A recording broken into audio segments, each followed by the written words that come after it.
guys, and welcome to the second episode of our talks. I am Mariana, and here I'm going to speak not only about contemporary art but also about the art market. All support is welcome, so please don't forget to like, subscribe and click the notifications button. This way you will be notified when a new video comes up. So today for this video I'm going to speak about shipping art. Even if it's true that it is easier nowadays to show your art overseas or to do business all over the world, shipping art internationally is still being complicated. Shipping is both science and art, and to avoid some struggle, rather be cautious. I won't speak about packaging procedures, maybe in another video I will focus in shipping. So let's start.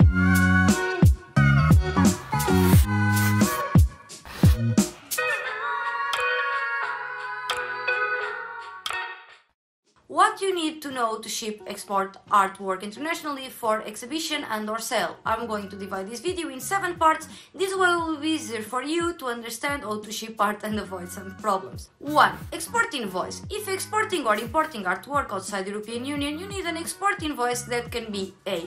Commercial invoice if the work is for sale, B. Pro forma invoice if the work is for an exhibition, a non-commercial shipment. In this invoice you need to indicate whether it is commercial or a pro forma invoice. I recommend 2 export invoices, one in the plastic envelope on the outside and one in the inside of the package. This way you are safe in case the external envelope gets detached after the package has arrived at its destination country and made it out of customs. Also be aware that you will probably need an import invoice. Imagine that you are an art dealer that just shipped some artwork and your customer got dissatisfied, or that you are an artist who shipped art for an art fair overseas and your artwork didn't sell. In both cases you need an import invoice for a return journey. This way you won't need to pay custom taxes again when the artwork gets back. 2. Trade tariffs, commodity codes for art. Commodity tariff codes are used to declare to the relevant customs of the importing country what a package has, providing a common definition and classification of goods which are imported and exported by countries around the world for assessing any customs duties or other taxes as VAT which need to be paid. They are essential to customs declarations and you must include always a code. If you fail to use the right code, your package can be stuck in customs. More than 200 member countries use this system and same codes, but not all countries do. For most paintings and drawings, the tariff commodity code, which must be displayed on customs per work, is 9701-10000. Note, prints and sculptures have different commodity codes, but no worries, I left a link below that can help you with this topic. 3. If you live in the European Union, you need an EORI number to trade goods with countries outside the European Union. EORI stands for Economic Operator Registration and Identification. An EORI number is a unique identification number which identifies who you are to customs. An EORI number is used for all customs-related activities within the European Union when importing from or exporting to a country outside the European Union. So, how to get this number? You have to apply to the relevant taxation and customs authority. For example, in the UK, AGM Revenue and Customs assigns an EORI number to importers and exporters. If you live outside the European Union, you should request this number from the customs authorities of the European country responsible to the place where the artwork arrives first. Again, I'm leaving a link below that will help you to get more info about this case. 4. Customs charges, taxes and import duty. Charges are based on the value of the art. Valuing art is always based on sale prices for similar works. The country that imports the art gets the set rules as to which duty and taxes apply and what rates they will use. Art sold to a client living in another country is liable for all relevant duty and tax unless none is payable. Example, an artist in the European Union country sells for a collector in another European Union country. The principle is the buyer pays all related taxes. So, where the artwork is going to, the tax of that country is the one that will be applied. 5. Customs charges, rates and tariffs.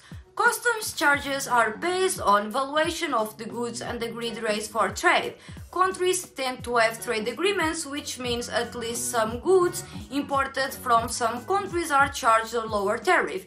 These agreements tend to be reciprocal rather than one-way. You can look up tariffs for the fine art commodity codes using the World Trade Organization's tariff.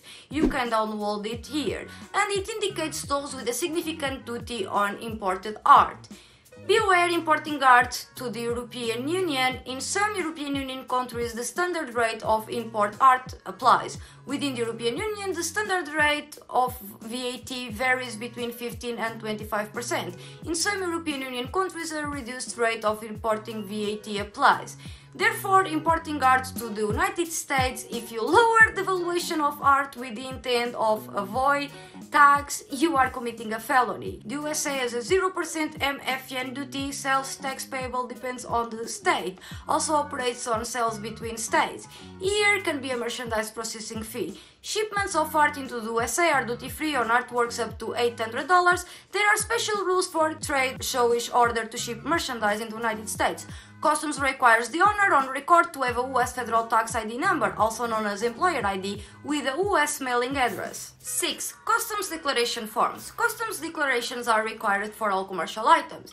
This means any goods exported, imported in the course of a business transaction, whether or not they are sold for money or exchange. For example, they might just be sent for an exhibition. Customs authorities around the world require international mail and parcels of value arriving in their country to have the required customs declarations, so make sure you have completed the forms necessarily. There are two forms, CN22 or CN23. CN22 is a customs declaration for lower valued items of artwork, and this form is international customs declaration from Great Britain from items valued less than £270. People sending presents overseas will be familiar with compiling it in terms of saying what the package contains and its weight and value. You must also declare whether the item is a gift, a document, a commercial sample or other. For all commercial items, you must include the trade commodity tariff code and the country of origin of the goods, in this case artwork.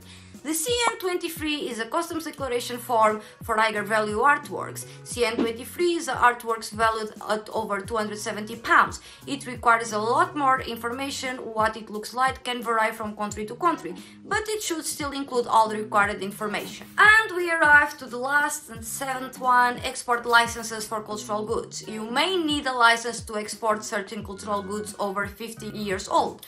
Whether you need a license depends on the age and value of the goods. See the tabulation below for the values for different commodities used by the European Union. Cultural goods include work of art, furniture, antiques, means of transport, manuscripts, and archaeological items. Have in mind that certain cultural goods that reach or exceed specific age and monetary value thresholds require an individual license for export out of the UK, whether on a permanent or temporary basis. The provision of provenance by experts for cultural objects that are intended for export would appear to be a recurrent, contentious and on occasions fractious issue for quite some time. Again, I left a link about this below. I hope this video was helpful, and please, if you have any doubt, don't hesitate to leave a comment below. You can visit my blog where I have this topic explained as well. See you soon and keep tuned for the next Art Talks video.